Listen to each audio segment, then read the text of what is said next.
नमस्कार साथियों ज्योतिष की श्रृंखला में मैं आज आपके सामने चलित कुंडली के बारे में कुछ जानकारी देना चाहूँगा। क्योंकि कई हमारे मित्रों ने इस प्रश्न उठाया है, पूछा है कि हम चलित कुंडली से कुंडली को देखें या लग्न कुंडली से देखें।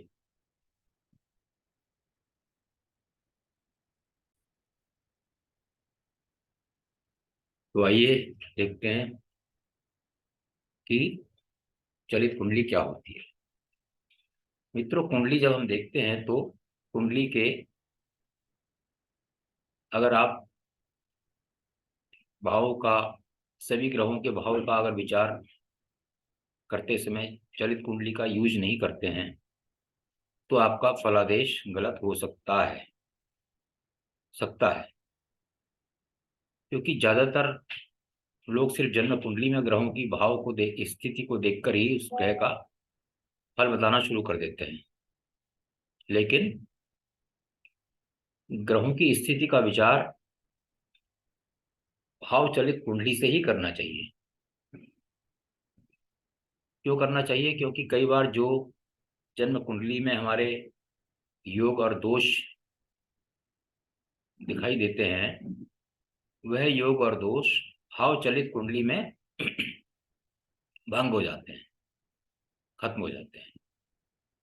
और कई बार जन्म कुंडली में यानी D1 चार्ट में दिखाई देने वाली ग्रहों की युति जो होती है, चाहे अच्छी युति हो या अशुभ युति हो, वह भी भाव चलित कुंडली में भंग हो जाती है। तो इस प्रकार ये निष्कर्ष हम निकाल सकते हैं कि जो ग्रहों के भाव का विचार है उसको चलित कुंडली से ही हम देखें तो हमारा विश्लेषण, हमारा जो फलित है वो काफी अच्छा रहेगा। तो भाव चलित कुंडली हम कैसे बना सकते हैं? बड़ी आसान विधि है। इसमें क्या है कि आपको ये पता है कि प्रत्येक राशि 30 अंशों की होती है, ये सबको मालूम है। और उसके बाद ग्रह जो है दूसरी राशि में प्रवेश कर जाता है। तो हमें क्या करना है कि सबसे पहले जो लग्न है हमारा, उसका हमको अंश देखना है, डिग्री देखनी है। उदाहरण के तौर पे अगर जन्म कुंडली में लग्न 15 अंश के हो लगभग, तो भाव चलित में भी सभी ग्रहों की स्थिति वैसी ही रहेगी। यानी ग्रह अपना भाव नहीं बदलेंगे अगर लग्न का अंश 15 डिग्री का हो।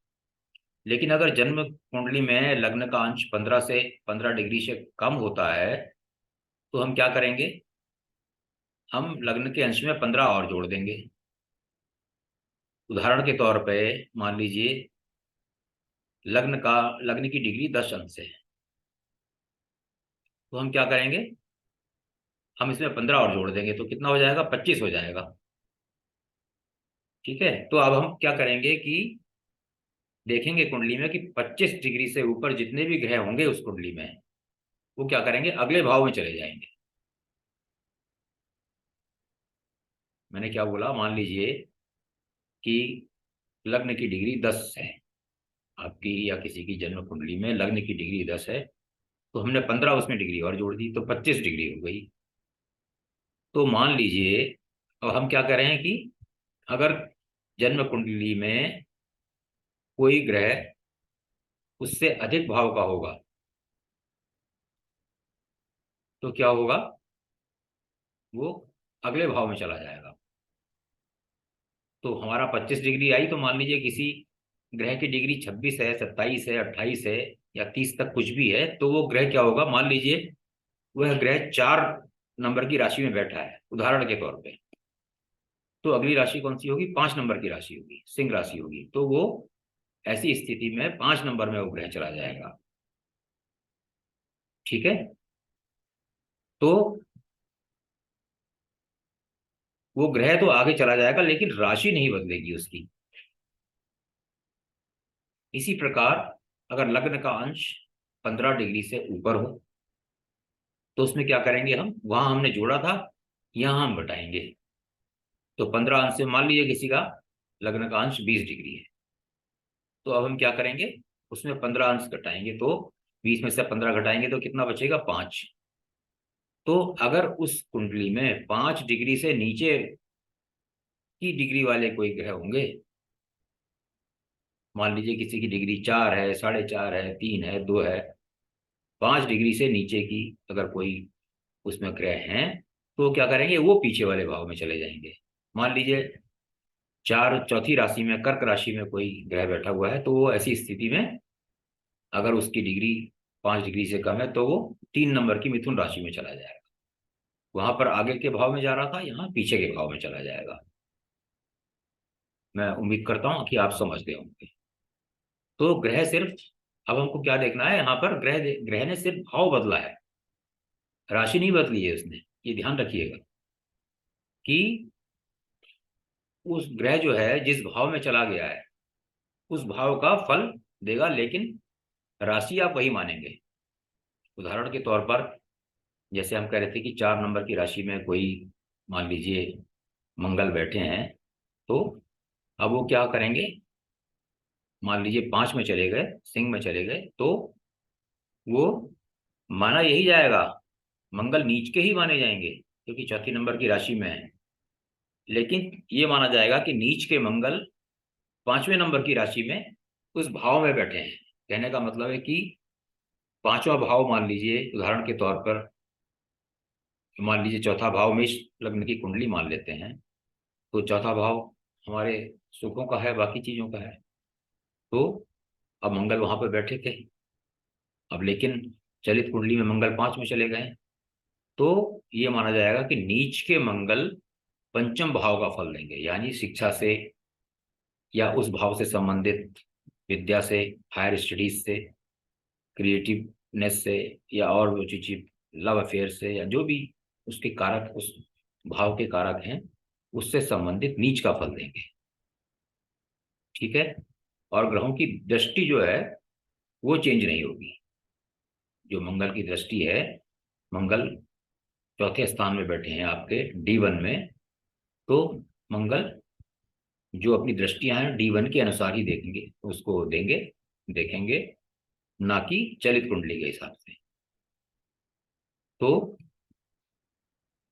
आशा करता हूं कि मैं आपकी समझ में आ रहा होगा।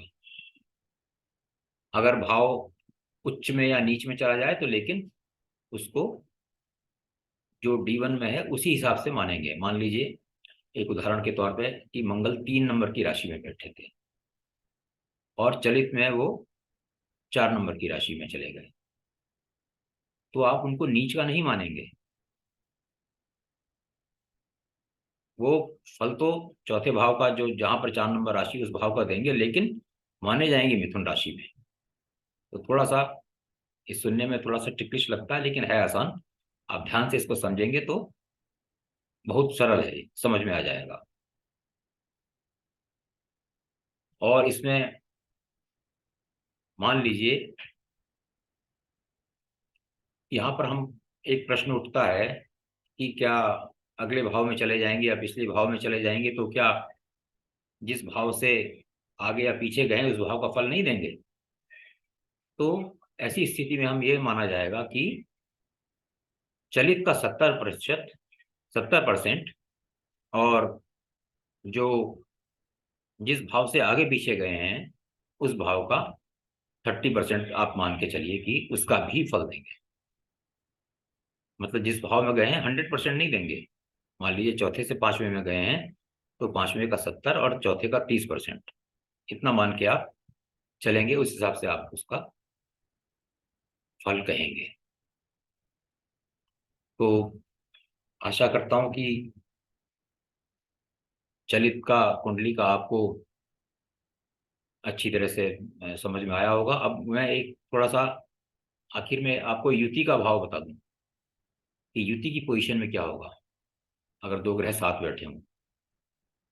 मान लीजिए किसी कुंडली में कुछ ग्रह, 2 ग्रह हो सकते हैं, 3 हो सकते हैं, 4 हो सकते हैं, युति में बैठे हों, और उसमें से कोई भी ग्रह चलित कुंडली में देखने में अपने आगे वाले या पीछे वाले भाव में चला गया, तो उसकी युति क्या मानेंगे, भंग मानेंगे। फॉर एग्जाम्पल किसी किसी के D1 कुंडली में बुध बैठे हैं, केतु बैठे हैं और सूर्य बैठे हैं प्रथम भाव में, लग्न भाव में बैठे हैं। ठीक है, D1 कुंडली में बुध, केतु और सूर्य लग्न भाव में एक साथ बैठे हैं। और चलित कुंडली में क्या हुआ, जब आपने देखा तो बुध और सूर्य ग्रह अगले भाव में चले गए। तो क्या होगा, केतु द्वारा सूर्य और बुध की जो युति थी वो भंग हो गई। तो ये चलित कुंडली का के बारे में कुछ जानकारी थी। आशा करता हूँ कि आपको अच्छी लगी होगी, और आपसे मैं रिक्वेस्ट करता हूँ कि कृपया मेरे चैनल को सब्सक्राइब कर दें, शेयर कर दें, ताकि मेरा मोटिवेशन बना रहे। और साथ ही साथ मैं सभी अपने दर्शकों को इस बात का धन्यवाद देता हूँ कि मेरे 120 सब्सक्राइबर हो गए हैं। आप सबको मेरा हृदय से धन्यवाद। और मैं आशा करता हूँ कि मैं निरंतर ऐसे ही 500 या 1000 सब्सक्राइबर भी मेरे कभी हो जाएंगे। तो आप कृपया सब्सक्राइब करने का कष्ट करें। अगले अंक में फिर कोई नई जानकारी लेकर मैं आपके सामने उपस्थित होऊंगा। तब तक के लिए आप सबको मेरा